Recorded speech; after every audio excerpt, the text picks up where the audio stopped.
안녕하십니까? 이번 시간에는 별의 진화에 대해서 공부하도록 하겠습니다.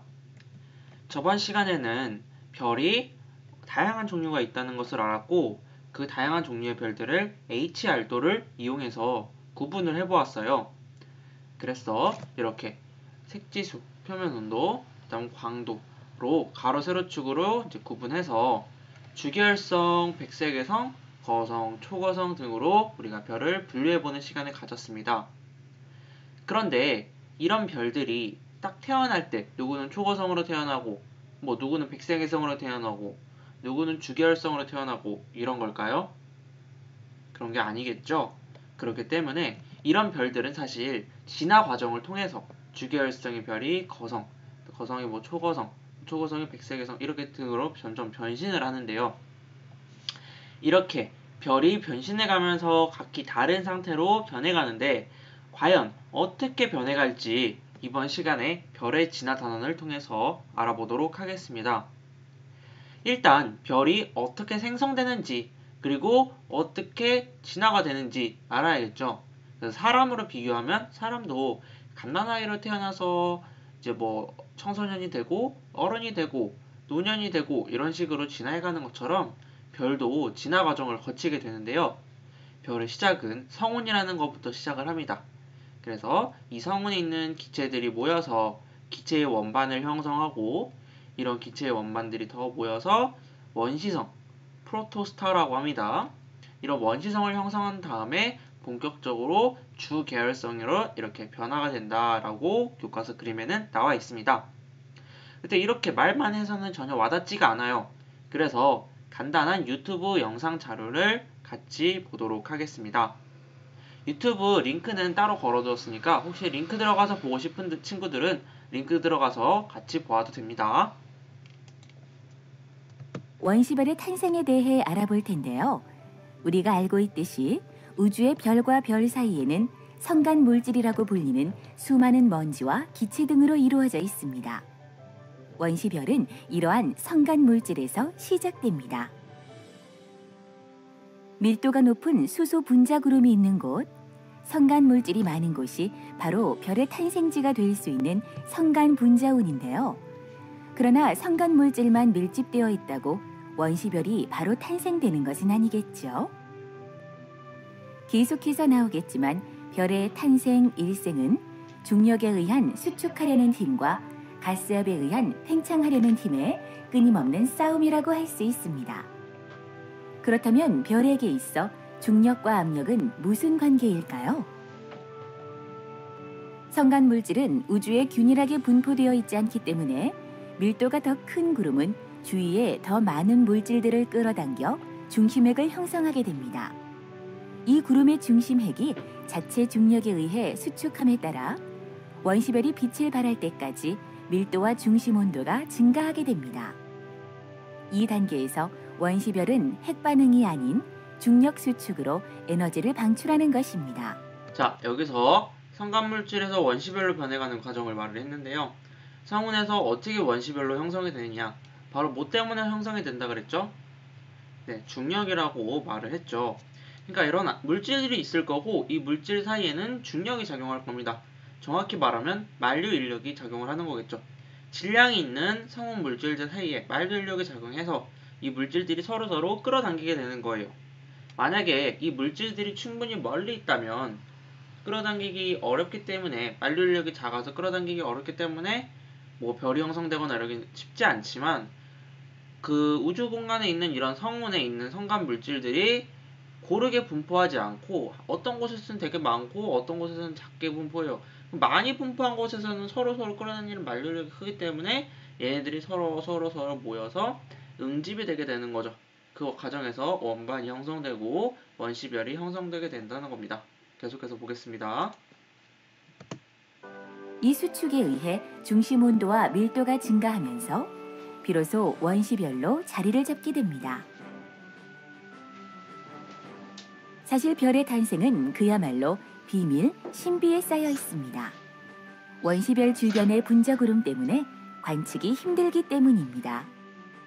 원시별 탄생의 비밀에 대해 알아봤으니 이제부터는 실질적으로 어떻게 별이 탄생되는지 알아볼 차례입니다. 여기 엄청난 가스와 먼지로 이루어져 있는 별들의 요람, 독수리 성운이 보이나요? 그렇다면 독수리 성운 같은 이런 성운은 어떤 방법으로 별을 탄생시킬까요? 성간혼에서의 밀도의 불균질한 분포는 수축이 일어나면서 군데군데 밀도가 높은 개별적 지역에서 수축에 필요한 최소 질량이 더 작아져 수축이 쉬워지고 결과적으로 별이 무리지어 생성된다는 것입니다. 이런 성운에서 만들어진 별들은 어떻게 일생을 살아갈까요? 이것을 알기 위해 우리는 HR도를 살펴볼 필요가 있습니다. 저번 시간에 배운 거죠. HR도는 별의 밝기 등급과 온도에 따라 별들의 위치를 표시한 것인데요. 여기에 주계열 부분은 별이 생애의 대부분을 보내는 곳으로 사람으로 비유하면 청장년기라 할 수 있습니다. 보이는 것처럼 원시별은 질량에 따라 HR도의 주계열에 놓이게 되는 위치가 다릅니다. 질량이 높을수록 왼쪽 상단에, 낮을수록 오른쪽 하단에 놓이게 되는 것입니다. 그렇다면 태양은 HR도에 어디쯤 위치할까요? 태양은 현재 중간보다 조금 밑에 위치하게 됩니다. 별들은 질량에 따라 주계열의 다른 위치에 놓이게 되지만 별들이 주계열에 올라가기 위해서는 별 내부에서 수소 핵융합 반응을 통해 평행을 이뤄야 가능합니다. 기체 덩어리에서 수소 핵융합 단계를 거쳐 주계열에 도착한 별은 100만 년에서 2천억 년 동안 주계열에 있게 된다고 합니다. 자, 여기까지. 그래서 별이 어떤 식으로 성운에서 주계열로 가는지까지 한번 봤습니다. 그래서 이런 원시성의 단계를 거쳐서 계속해서 온도가 높아지다 보면은 어느 순간 주계열의 단계에 오게 되는데, 그렇게 되는 게 우리 이 주계열성, 이 라인에 별이 놓인다고 생각하면 되겠습니다. 그래서 처음에 시작된 별이 뭐 이런 데에서 시작을 했으면은 이런 식으로 쭉 이동해서 주계열 여기 오는 거고, 처음에 별이 이 정도였으면 이렇게 쭉 이동해서 여기 오는 거고, 여기서 시작했으면 이렇게 가는 거고 되는 겁니다. 그러면 이 그래프를 이제 조금 더 자세하게 분석을 해보겠습니다. 내용을 하나하나 같이 보도록 할게요. 온도가 낮은 기체는 분자 운동이 활발하지 않아 서로의 중력 때문에 수축할 수 있다. 그래서 성운이 수축하면 밀도가 높아지고 원반이 형성된다. 이때 물질이 중심으로 모여 중력 수축하면서 에너지를 방출하며 내부의 온도와 압력이 상승한다. 이렇게 밀도와 온도가 높아진 성운의 중심별에서 원시별이 생성된다. 원시별의 중력 수축을 계속하여 중심부의 온도가 1000만 켈빈에 이르면 수소 핵융합 반응이 일어나는 주계열성이 된다 라고 나와 있어요. 그래서 보시면은 지금 계속해서 이제 원반이 있고, 이런 원반이 원시별을 형성하고 이런 원시별을 형성해서 주계열성까지 이렇게 가는데, 먼저 이렇게 원시별을 형성한다. 몇 도에 이르면 1000만 켈빈에 이르면 이런 주계열성이 된다 라고 나와 있어요. 자, 그 다음에 이제 원시별의 진화는 이렇게 질량에 따라 다르다 라고 했어요. 이번 시간에 선생님이 교사용 지도서를 준비를 해가지고 여러분들이 여기 나와 있는 거, 이런 5개념이나 이렇게 이런 나와 있는 것들에 대해서 같이 여러분들이 필기하면서 공부하도록 합니다. 왜냐하면 이번 시간의 내용은 조금 더 복잡하고 여러분들이 생소할 수 있기 때문에 그에 관련돼서 조금 더 부가적인 설명이 있는 자료를 준비해 봤어요. 그래서 여기 있는 자료의 추가적인 내용을 같이 필기하고 여러분들이 공부하면 더 도움이 될 거예요. 그래서 결과적으로 이렇게 원시성하고 주계열성으로 가게 되는데, 모든 별이 똑같은 경로로 이동을 하는 게 아니다 라고 이 그래프에서 설명하고 있습니다. 그래서 원시별의 진화는 그림과 같이 질량에 따라 다르다. 뭐에 따라 다르다? 질량에 따라 다르다 라고 합니다. 여기서 성운에서 원시별로 갈 때 이 성운에 물질이 많이 모여있으면 많이 모여있을수록 원시별의 별의 크기가 커지고 질량도 커질 수 있겠죠. 반면 성운에서 조금밖에 없다. 그러면은 원시별의 질량이 작을 수 있습니다. 그에 따라서 원시별에서 주계열성으로 진화하는데 그 진화하는 정도가 다를 수 있고 경로가 다를 수 있다라고 설명이 되어 있는 거죠. 그래서 성운에서 엄청나게 많이 모여서 100m이라고 되어 있는 거는 m 옆에 조그맣게 동그란 글자로 되어 있는 걸 볼 수 있습니다. 그래서 m은 질량이란 뜻이고 옆에 동글뱅이 2개 적혀 있는 거는 태양을 뜻합니다. 그래서 태양 질량이 몇 배냐? 100배가 되었을 때는 이런 식으로 이동한다. 처음에 여기 원시성에서 시작해서 이런 식으로 이동해서 주기율성으로 간다라고 돼 있는 거고요. 태양 질량의 5배짜리는 이런 식으로 이동해서 주기율성에 이렇게 이동한다. 그리고 태양 질량이랑 동일한 거는 이렇게 이동한다. 태양 질량이랑 동일하다는 거는 태양도 이 똑같은 경로를 따르고 있다는 거겠죠. 그러면 태양은 여기서 시작해서 밑으로 이렇게 이동해서 현재 여기에 위치하고 있다는 사실을 알 수가 있습니다. 태양보다 작은 것의 경우에는 바로 이렇게 밑으로 직진해서 내려가는 것을 볼 수가 있는데요. 이렇게 다양한 이동 경로를 여러분들이 관찰할 수 있습니다. 이때 태양 질량보다 큰 것이 더 빨리 주기율성에 도착할까요? 작은 것들이 더 느리게 도착할까요? 여기는 숫자들을 보면은 10의 2년, 10의 3년, 10의 4년, 약 10,000년 정도면은 주기율성 라인에 도착한다는 것을 확인할 수 있습니다. 반면 0.1 태양 질량의 것은 10의 8승년도가 돼야지만 주기율성에 도착할 수 있다는 것을 알 수가 있겠죠. 그럼 여기서 여러분들이 알 수 있는 점은 질량이 크면 클수록 주기율성으로 이동하는데 걸리는 시간이 짧다 길다? 더 짧다라는 것을 알 수가 있고요. 태양 질량보다 작은, 질량이 작으면 작을수록 주기율성으로 가는 시간이 더 긴 이유는 뭘까? 네. 일단 태양보다 질량이 작으면 작을수록 주기율성으로 가는데 걸리는 시간이 더 길다는 사실을 알 수가 있습니다. 그래서 질량이 크면 클수록 주기율성까지 가는데 걸리는 시간이 짧고 질량이 작으면 작을수록 주기율성까지 가는데 걸리는 시간이 긴데요. 왜 그러냐? 바로 옆에 있는 이 수식이 설명을 해주고 있습니다. 별의 수명은 질량을 광도로 나눈 값에 비례하는데 뭐 이런 식이 있다고 합니다. 이 식에 대해서는 다음에 더 자세히 다룰 기회가 있으면은 더 다루고 그렇지 않다면은 그냥 이 책에 나온 공식 정도만 알고 있으면 되겠습니다. 그런데 이건 실제로 이렇게 된다는 거고 이론상으로는 광도는 질량에 여기는 2.3제곱에서 4제곱을 비례한다고 되어 있는데요. 세제곱에 비례합니다. 이론상으로는 광도는 질량의 세제곱에 비례하기 때문에 이거를 보면은 m의 1.3승에서 3승분의 1인데 m의 제곱분의 1에 비례한다 라고 알면 될 것 같아요. 그래서 다시 한번 이 식을 정리해 줄게요. 자, 이 식을 다시 한번 정리하면 자,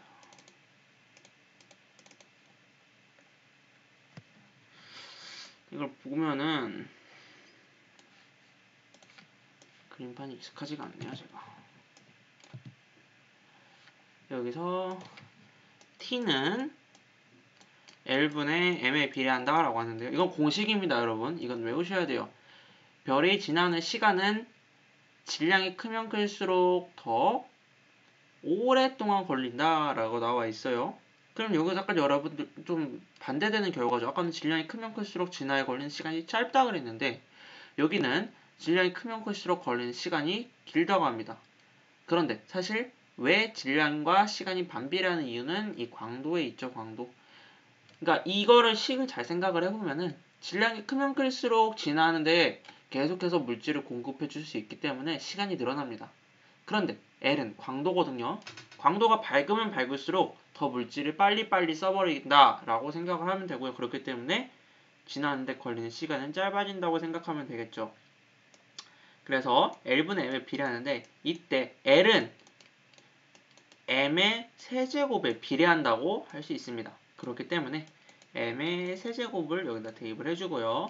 m을 대입을 해주면은 나누면은 m의 제곱에 분의 1에 비례한다 라고 식을 쓸 수 있겠습니다. 실제로는 2.3에서 4 정도까지로 다양한 범위로 나타나는 것을 알 수가 있는데 이론상으로는 m의 3승이기 때문에 그냥 이 식으로 알아두시면 될 것 같고요. 이 식으로 시험 관련해서도 나올 수 있다는 점 꼭 알아두세요. 그래서 예시 문제를 하나 주면은 질량이 어떤 질량은 태양 질량이야. 태양 질량의 0.1배 이런 게 있고요. 두 번째 얘는 10태양 질량인 별이 있습니다. 이때 M1과 M2의 주기율성까지 가는데 걸리는 시간이 몇 배가 차이 날까요? 자, 이걸 어떻게 풀면 될까요? 0.1에서 10까지 가는데 총 100배가 있죠. 100배. 질량이 100배 차이가 나면은 가는데 걸리는 시간이 몇 배 차이 난다? 10,000배 차이 난다고 이제 여러분들이 계산을 할 수 있겠습니다. 그래서 이런 것처럼 질량 차이가 시간 차이의 제곱에 비례한다. 제곱의 제곱분의 1에 반비례한다 라고 알아두시면 될 것 같아요. 그래서 이런 진화 경로가 나타나는 거고요. 질량이 크면 클수록 빨리 주결성으로 진화하기 때문에 이렇게 위쪽에서 가로로 진화하는 것을 알 수가 있고요. 반면 질량이 작은 것은 직선으로 바로 다이렉트로 주결성으로 간다고 알면 될 것 같습니다. 근데 이 주결성으로 가는데 마지노선이 있어요. 마지노선이 바로 어디냐? 여기 나오죠. 0.08배. 보다 작은 거는 주결성으로 진화를 못합니다. 태양의 0.08배라고 하면은 태양의 질량의 한 10분의 1보다 더 작은 거가 되겠죠. 이런 애들은 원시수별에서 주결성으로 가기 위해서는 온도가 충분히 뜨거워서 수소 핵융합 반응이 일어나야 되는데 바로 1000만 켈빈이 이르러서 수소와 핵융합 반응이 일어나야 되지만 태양의 질량이 0.08배만큼이 되는 것들은 온도가 1000만 도에 이르지 못합니다. 그러니까 많이 모여야지 온도가 높아질 수가 있는데 태양 질량이 0.08배보다 더 작은 애들은 충분히 모이지 못해요. 그렇기 때문에 온도가 1000만 켈빈에 이르지 못해서 수소 핵융합 반응이 일어나지 않고 주결성 단계에 도달을 하지 못합니다.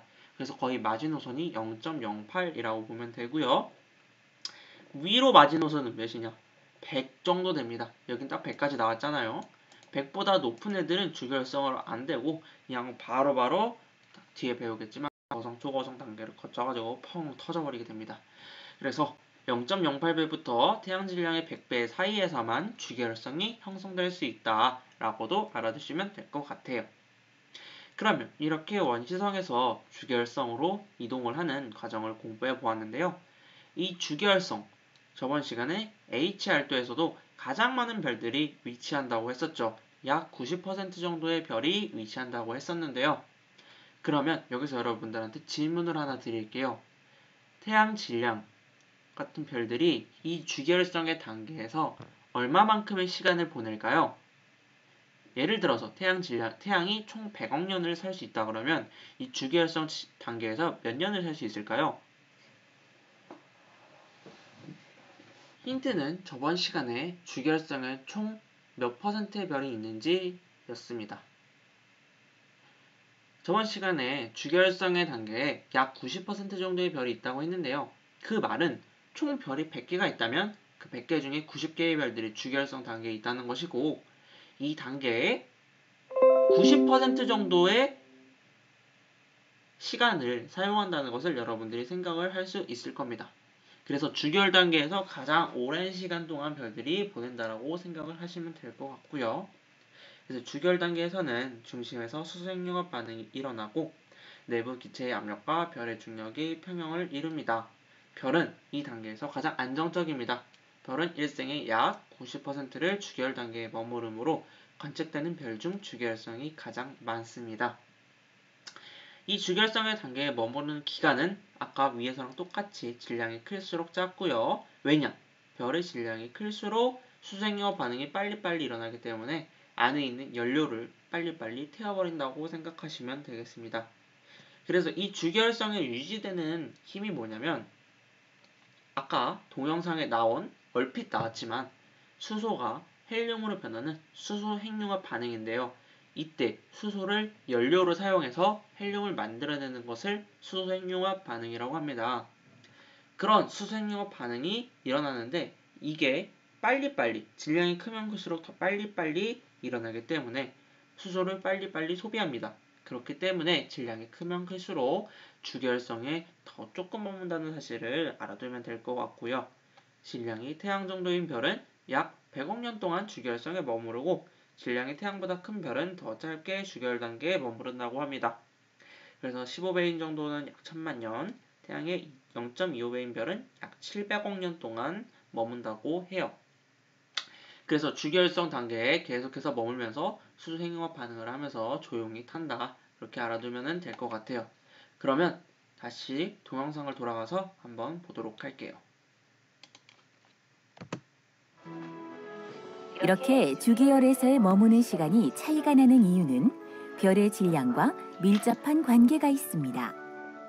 왜냐하면 무거운 별은 빠르게 핵융합 반응을 하여 짧은 수명을 가지게 되고, 가벼운 별일수록 핵에서의 핵융합 반응이 느리게 일어나 긴 수명을 가지게 되기 때문입니다.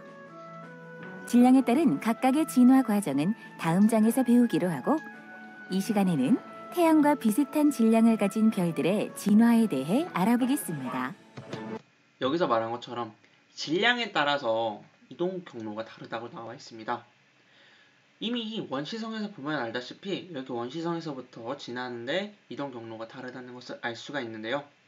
별은 주계열 단계에서 끝나는 게 아니라 뒤에 다른 단계가 계속해서 진행이 되게 됩니다. 그래서 거성 단계, 초거성 단계 등등으로 진화가 되게 되는데요. 이런 식으로 별의 질량에 따라서 각각이 진화되는 단계가 다르게 나타나게 됩니다. 그래서 여러분들은 질량에 따라서 각각 어떻게 단계가 변하는지를 암기를 해두셔야 되고요. 동영상에서도 방금 말했지만 질량에 따른 거는 다음 시간에 배우고, 이번 시간에는 태양 질량의 별 1M은 어떻게 변하는지 설명해 보겠다고 했어요. 그래서 여러분들도 동영상을 통해서는 가장 흔한 우리가 가장 눈으로 잘 볼 수 있는 태양과 비슷한 애들이 어떻게 변하는지부터 일단 배우고, 나머지 질량에 대해서는 어떻게 되는지 추가적으로 공부하도록 하겠습니다. 그러니까 여러분들은 일단 태양 질량이 기본이다 라고 생각을 하시고, 이 태양 질량의 별이 어떻게 이동하고 얘에 비례해서 질량이 큰 애들은 어떻게 변하는지, 얘에 비례해서 질량이 작은 애들은 어떻게 변하는지, 이런 것들도 같이 여러분들이 이제 공부하도록 할게요. 일단은 태양 질량의 별이 어떻게 이동하는지, 주계열 단계 다음에 뭐가 있는지 한번 쭉 보도록 해요.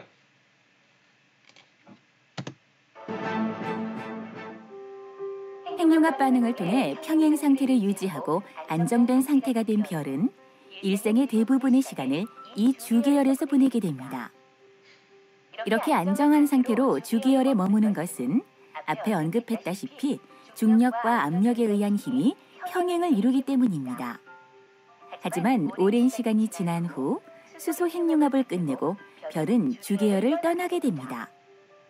이때는 더 이상 내부에서 만들어지는 에너지가 없어서 중력이 우세하게 되는데요. 우세한 중력으로 중심핵이 수축함에 따라 안으로 떨어지는 물질의 에너지는 열로 바뀌게 됩니다.